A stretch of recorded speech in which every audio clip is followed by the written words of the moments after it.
I met quite a few. A guy named Robert Mueller in Western Washington there, and another guy named Bob Zawada who wrote the cancer article with me, and another guy named Bruce Lipton. These were all people who used to operate laser shows for entertainment industry. And I'm telling you this story for one particular reason, that all three of them independently reported something to me which I found fascinating. They said that they had observed that they became physiologically addicted to operating laser shows. So this is an addiction, not unlike a narcotic addiction, that if you get around laser shows and you do it regularly, eventually you're addicted. Okay? What does that mean? So the laser is coherent light, acting as a carrier wave for the light of the aura. And suddenly you have a dissipation, a distribution path for the light of your own aura. And if you haven't found another way to get bliss, to project the light of your own aura, you literally become physically addicted to being at and steering lasers. What does this tell you about the need of DNA to steer its ultraviolet into a laser? Fascinating idea, huh? Yeah? So this is the concept of the harmonic module. So right now we have the capability of linking 6 to 12 hearts over the internet. Using an averaging function, an algorithm, we're eventually going to be able to link a large number of hearts over the internet. And the ability to do that requires agreement. The ability to have biological entrainment requires psychological agreement. So consensus process, political agreement, is identical with the biological process of creating entrainment between hearts. When hearts can link up, political agreement will necessarily follow, because the biological information transfer sets the baud rate, the handshaking, for political agreement. Yeah? Precipitation is as easy as understanding why clouds gather over children when they dance barefoot in mud blissfully. If you take most average children and ask them, they can focus their attention in a cloud and put a hole in it. The physics is simple to understand, that the difference between water in the vapor state and water in the droplet state is the seed of symmetry which charge creates. So by moving capacitive fields into concentricity of focus, literally charge implosion, you steer the water vapor into columnation, literally the fabrication of an envelope. So the function of the cloud seeding machine was to plant seeds of capacitive symmetry to turn the vapor into a droplet. But you do the same thing with your attention electrically. So cloud seeding is called precipitation, right? So the physics of making rain is the physics of columnating magnetism to teach the physics of how water can share. So the vapor needs not be separate, but can share space in the envelope we call the droplet. So let's test our understanding of this by looking at James DeMayo's paper called Desertification and Patriarchy from the Orgone Wilhelm Reich literature.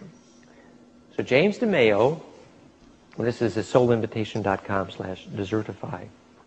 He's famous. He runs an Orgone Institute in America, James DeMayo. And he writes this paper. And what he observed was, if you are an archaeologist or an anthropologist, and you make a map of the spread of laws making public affection illegal in North Africa, you would have made a map of the spread of the Sahara Desert. So just strictly anthropologically, strictly from a statistical viewpoint, if you track the spread of laws where public affection is illegal, you're tracking the spread of a desert. It's simple population data. Okay? So now, having observed this statistic that if you pass a law making public affection illegal, you create a desert, we need to understand the physics. The physics is, when you touch someone, what happens is that the shortwave in your body has the opportunity to check for symmetry with respect to the longer wave of magnetism in someone else's body. And so there's a moment at which the magnetism inside you and the magnetism inside the person you touch check for which waves are shareable, called symmetry. With the result that touch is literally the creation of the possibility of biology's first longer wave. So creating long waves in biology requires columnation, which requires touch. So in effect, what happens is that passion and glandular touch and the ability to fabricate long waves in people creates columnation in the clouds and thus rainmaking. Or, for example, when Bill Witherspoon put a Sri Yantra in the desert by carving a shallow ditch in the shape of a Sri Yantra, which was like a mile across. It was huge. It was the size of about 6 football fields. And then he just pours paramagnetic sand in the shallow ditch in the shape of a Sri Yantra. And he measured the improvement in rainfall and soil fertility over the next several years. He fabricated a microclimate. It's like the lady who arrived at my farm. I used to say the princess on the pea. And she said, "Oop, please remove the screen from the window because it's fractionating the air." If you take a flow form which has braided water into extreme laminar coherence at the bottom, improved seed germination, surface tension, specific gravity, and sorting solids by mass, and light scattering coherence measure. If you take that same water and you pass it through a sieve or a strainer, you lose a lot of those wonderful possibilities, probabilities. And what's the physics? The physics is that the laminar coherence is a braiding operation that if you fractionate it, you create death. So extrapolating the principle here, fractionation is death, fractality is life. Yeah?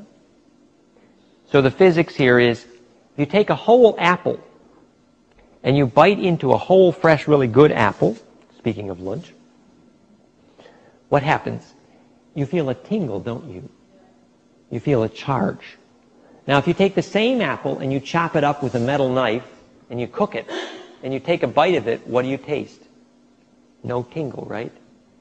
Well, the new information I have for you today is the tingle is the food. They didn't tell you that before in school. So instead of paying people to process your food, you pay people for the privilege of keeping their hands off of it, right? So in the West, we're accustomed, the more food has been processed, the more we pay for it. But it should be the opposite. The less food has been touched, the more you should pay for it.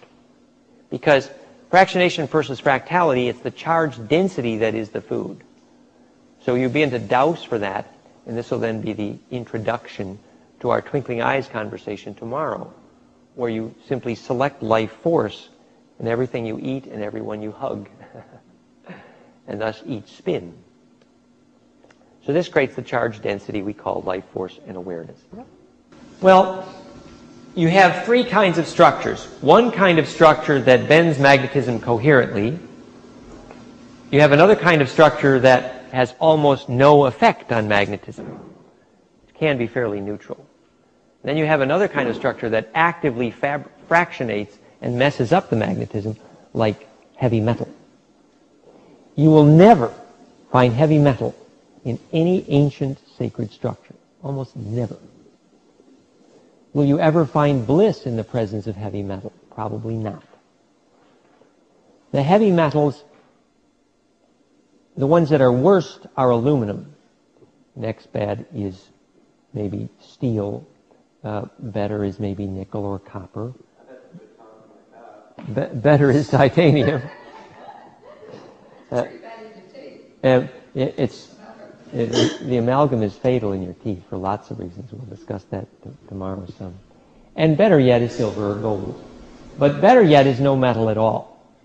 Any homeopath will tell you, you run, not walk home, to throw everything aluminum out of your house. Right? If you put your bread in an aluminum bread box, you're better off to throw it out than eat it. Okay? So the physics of these things has to do with the geometry of charge that's introduced into the food. Yeah. So what we're understanding now is that life force